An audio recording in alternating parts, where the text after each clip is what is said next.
بسم اللہ الرحمن الرحیم۔ اس ویڈیو کے بعد یقیناً آپ ہر انسان سے وہ کام کروا لو گے جو آپ چاہتے ہو۔ یہ ایک اصول بتانے والا ہوں آپ کو، اس پر جو عمل کرے گا ساری دنیا اس کے ساتھ ہوگی، اور جو عمل نہیں کرے گا اسے تنہا چھوڑ دیا جائے گا۔ دوستوں، میں ہر سال گرمیوں کی چھٹیوں میں مچھلیوں کا شکار کرنے جاتا ہوں۔ مجھے ذاتی طور پر اخروٹ بہت پسند ہیں اور ساتھ میں اسٹرابری بھی بہت زیادہ پسند ہے، لیکن جب میں مچھلیوں کا شکار کرنے جاتا ہوں تو میں یہ نہیں سوچتا کہ مجھے کیا پسند ہے، بلکہ میں یہ سوچتا ہوں کہ مچھلیوں کو کیا پسند ہے۔ میں کانٹے میں اسٹرابری یا پھر اخروٹ نہیں لگاتا، بلکہ کیڑے لگاتا ہوں۔ پھر جب ہم انسانوں کو قابو کرنا چاہتے ہیں، انسانوں سے بات منوانا چاہتے ہیں، تو اس وقت ہماری عقل کام کیوں نہیں کرتی؟ میری ایک بات کو ذرا غور سے سنو، اس دنیا میں کبھی بھی کوئی بھی آپ کی بات نہیں مانے گا اگر آپ اس سے اپنی بات منواؤ گے تو۔ کسی بھی انسان سے بات منوانے کا صرف ایک طریقہ ہے، اور وہ یہ ہے کہ اس کے ساتھ بات کرتے وقت اس کی ضروریات پہ بات کی جائے، نہ کہ اپنا ڈنڈورا پیٹا جائے۔ آپ جب بھی کسی سے کام لینے کی کوشش کرتے ہیں یا کسی سے بات منوانے کی کوشش کرتے ہیں تو یہ ایک اصول یاد رکھیے گا۔ میں آپ کو مثال کے ساتھ سمجھاتا ہوں۔ مان لیجئے کہ آپ کا ایک لڑکا ہے، کوئی 18-19 سال عمر ہے اس کی، اور اس نے سگریٹیں پھونکنا شروع کر دی ہیں۔ اب آپ چاہتے ہو کہ وہ سگریٹ نوشی چھوڑ دے، آپ کیا کرو گے؟ آپ اس کے پاس جاؤ گے، اسے کہو گے کہ میں چاہتا ہوں کہ تم سگریٹ نوشی کرنا چھوڑ دو، تو کبھی آپ کی بات نہیں مانی جائے گی۔ اچھا، آپ جو چاہتے ہو اس میں کوئی دلچسپی نہیں لے گا۔ ہمیشہ انسان اس میں دلچسپی لیتے ہیں وہ جو خود چاہتے ہیں۔ آپ کو کچھ ایسا ڈیزائن کرنا پڑے گا کہ جس چیز کو وہ چاہتا ہے وہ کون سی ہے۔ جیسا کہ وہ فٹ بال کا پلیئر ہے، آپ اس کے پاس جاؤ، اسے کہو کہ یار اگر تم یہ سگریٹیں پھونکنا بند نہیں کرو گے تو فٹ بال والے تمہیں باہر نکال دیں گے، تم جب بھی دوڑو گے تمہاری سانس پھولنا شروع ہو جائے گی، تمہیں پھر کھلایا نہیں جائے گا، ٹھیڈا مار کے باہر پھینک دیا جائے گا۔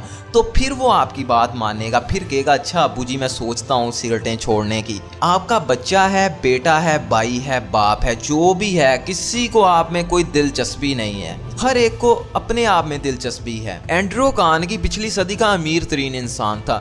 اس کی سالی اپنے 2 لڑکوں کو لے کے بے حد پریشان تھی۔ وہ دونوں اپنے کام میں اتنے زیادہ مصروف تھے کہ گھر خط لکھنے کی توفیق نہیں کر رہے تھے۔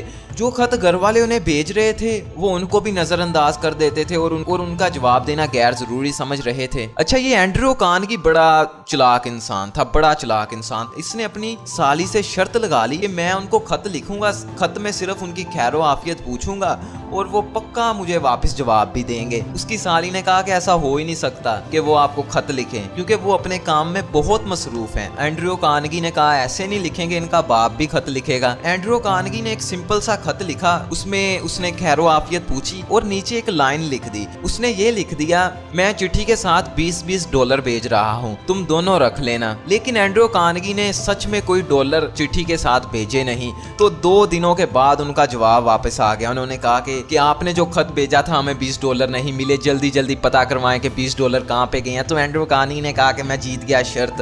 اسی طرح آپ کو دوسروں کی ضرورت کا دیکھنا ہے کہ دوسرے کیا چاہتے ہیں۔ آپ وہ مچھلی والا میں نے آپ کو بتایا نا، آپ نے دیکھنا ہے کہ سامنے لوگ چاہتا کیا ہے، سامنے والا کیا چاہتا ہے۔ آپ نے یہ نہیں دیکھنا کہ مجھے اخروٹ پسند ہے، آپ نے یہ دیکھنا ہے کہ اس کو کیا پسند ہے، وہ چیز اس کے سامنے پھینکنی ہے۔ اب اس خط میں دیکھو، کارنگی نے یہ رونا نہیں رویا کہ یار تم اچھے لڑکے بنو، تم اپنی ماں کو واپس خط لکھو، اس نے یہ نہیں لکھا۔ اس نے سمپل نیچے ایک چھوٹی سی لائن لکھ دی جس میں ان بچوں کا فائدہ تھا، تو بچوں نے دستی خط واپس لکھا۔ میں آپ کو ایک اور آدمی کی ایک زبردست مثال پیش کرتا ہوں۔ ڈیل کارنگی پچھلی صدی کا زبردست مصنف تھا۔ اس کی کتابوں سے پڑھ کے یہ باتیں میں آپ کو سکھا رہا ہوں۔ ڈیل کارنگی ہر سال کے اینڈ پر لوگوں کو ایک ہوٹل کے بال روم میں لیکچر دیا کرتا تھا۔ ایک دفعہ اس کو بتایا گیا کہ اس دفعہ اس کا کرایہ 3 گنا زیادہ بڑھا دیا گیا۔ جب یہ خبر ڈیل کارنگی کو ملی تو اس وقت تک اس نے سارے ٹکٹ چھپوا کے بیچ دیے تھے اور باقی بھی سارے ضروری اعلانات ہو چکے تھے۔ اب ظاہر تھا کہ وہ 3 گنا کرایہ زیادہ ادا نہیں کرنا چاہتا تھا، لیکن ہوٹل والوں سے یہ کہنا ایک دم بیکار تھا کہ وہ کیا چاہتا ہے۔ وہ 2 دن بعد ہوٹل کے مینیجر سے ملنے کے لیے گیا اور اس نے کہا آپ کا خط مجھے ملا تو مجھے بہت حیرانی ہوئی، لیکن میں آپ کو الزام نہیں دوں گا، اگر میں آپ کی جگہ ہوتا تو میں بھی شاید یہی کرتا۔ اس ہوٹل کے مینیجر کی حیثیت سے آپ کا یہ فرض ہے کہ آپ زیادہ سے زیادہ نفع کمائیں۔ अगर आप ऐसा नहीं करते तो फिर आप बिल्कुल गलत हैं। अगर आपको किराया बढ़ाने पर इसरार है तो आइए देखते हैं कि किराया बढ़ाने से क्या क्या आपको फायदे होंगे और क्या क्या नुकसानात होंगे। डेल कार्नेगी ने एक कागज निकाला, उसके एक तरफ उसने फवायद लिख दिए और दूसरी तरफ नुकसानात लिख दिए। उसने पहला फवायद लिखा, अगर आप मुझे बाल रूम किराए पर नहीं देंगे तो आपका बाल रूम खाली हो जाएगा और आप इसे नाच गाने के लिए या किसी दूसरे प्रोग्राम के लिए लोगों को दे सकते हैं और इससे आपको ज्यादा मुनाफा होगा। ये फायदा बताने के बाद उसने कहा कि चलो चलते हैं, हम देखते हैं कि नुकसानात कौन कौन से होते हैं। पहला नुकसान तो ये कि आप अपना किराया बढ़ाते बढ़ाते और भी ज्यादा कम कर लेंगे, बल्कि ये कहना दुरुस्त होगा कि आप अपना किराया एकदम खत्म कर लेंगे, क्योंकि जितना किराया आप मुझसे मांग रहे हैं इतना किराया तो मैं अदा नहीं कर सकता, तो फिर मुझे मजबूरन किसी और जगह पे जाके लोगों को लेक्चर देना होगा। उसने कहा कि इसके अलावा आपको एक और भी बहुत बड़ा नुकसान होगा। उसने कहा कि मेरे लेक्चर सुनने के लिए बहुत ज्यादा तालीम याफ्ता और मज़ाहब लोग आते हैं, जिससे आपके होटल की मुफ्त में मशहूरी हो जाती है। अगर आप $5000 की रकम अखबारी इश्तिहारात पर लगाएंगे तो आपके यहाँ इतने लोग नहीं आएंगे जितने लोग मेरे लेक्चर सुनने के लिए आते हैं। डेल कार्नेगी ने कहा कि ये फायदे हैं, ये नुकसानात हैं, मैं आप पे फैसला छोड़ देता हूँ। ये कहते हुए डेल कार्नेगी ने पर्ची मैनेजर के हाथ में पकड़ाई और खुद चला गया। 2 दिनों के बाद उसे पता चला कि उसका किराया 3 गुना बढ़ने की बजाय सिर्फ आधा गुना बढ़ाया जा रहा है। यहाँ पे आप गौर कीजिए कि डेल कार्नेगी ने अपना रोना नहीं रोया कि यार तुम कमीने इंसान हो, तुमने ये क्या कर दिया, मैंने तो टिकटें बेचती थी, ये हो गया, फलां हो गया, फलां हो गया। उसने ये कहा अगर मैं छोड़ दूंगा तो तुम्हें क्या नुकसान होगा। उसके फायदे की बात की, अपना नहीं डंडोरा पीटा। अच्छा, तो अगर जाके डेल कार्नेगी उससे लड़ता झगड़ता तो क्या मैनेजर कभी भी उसका किराया कम करता? नहीं करता, यकीनन नहीं करता। हेनरी फोर्ड का एक कॉल है, वो कहता है कामयाबी का कोई राज है तो वो बस यही है कि दूसरे आदमी के नुक्ता नजर को समझने की कोशिश की जाए और अपने मामलात को उसके ज़ाविया निगाह और अपने ज़ाविया निगाह दोनों से देखा जाए। कुछ अरसा पहले एक वालिद बहुत ज्यादा परेशान था। उसका छोटा सा बच्चा था, वो कुछ नहीं खाता था। उसे जो भी खाने के लिए दिया जाता था वो कहता था नहीं मैंने नहीं खाना, दूध पी लो, मैंने नहीं पीना। ये चॉकलेट और दूसरे फास्ट फूड खा के अपना पेट भर लेता था। उसके बाप ने पहले तो आम लोगों की तरह उसको डांटा दबका कि बेटा खाना खाओ, उसकी मिन्नतें भी की कि बेटा खाना खाओ, लेकिन वो फिर भी नहीं खाना शुरू हुआ। वो तो कहता था कि मुझे चॉकलेट दो, बिस्किट दो, फास्ट फूड किसी भी किस्म का दो, लेकिन खाना मत दो। फिर उसके बाप को एक दफा रियलाइज हुआ कि लोगों से बात मनवाने का सिर्फ एक ही तरीका है और वो ये है कि उनके मसाइल पर बात की जाए।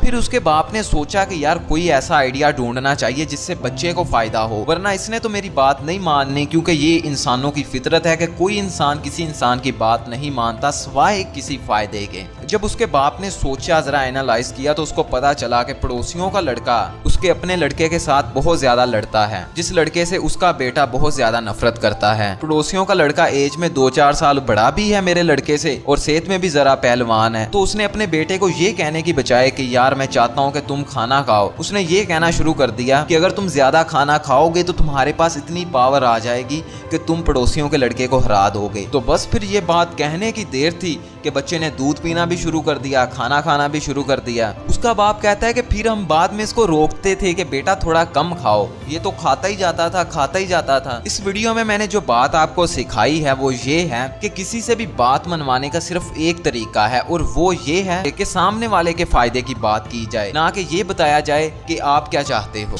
मैं आपको फिर से बता दूं कि आपकी ख्वाहिश से किसी को कोई गर्ज नहीं है। मेरी बात फिर से सुनो कि आपकी ख्वाहिश से किसी को कोई गर्ज नहीं है। किसी इंसान के दांत का दर्द उसके लिए ज्यादा अहमियत रखता है इस बात से कि फलस्तीन और बर्मा में मुसलमानों पर जुल्म हो रहा है। बस इस बात को हमेशा याद रखना कि मछली को कांटे में हमेशा वो चीज डाल के दी जाती है जिसको वो पसंद करती है, ना कि वो चीज डाल के दी जाती है जिसे हम पसंद करते हैं। और अब ये वीडियो हो गया है खत्म, इसे घुमा के मारो सारे व्हाट्सएप ग्रुप्स में, फेसबुक पे, ट्विटर पे, मैसेजेस के जरिए, जैसे भी करना है यार, से शेयर कर दो। करो, वीडियो को देखने से पहले ही लाइक कर दिया करो, बाद में कहना फिर करवाना अच्छी बात नहीं है। और यार फेसबुक पेज पे जाओ, उसे लाइक करके आओ। और फाइनली अस्सलाम वालेकुम।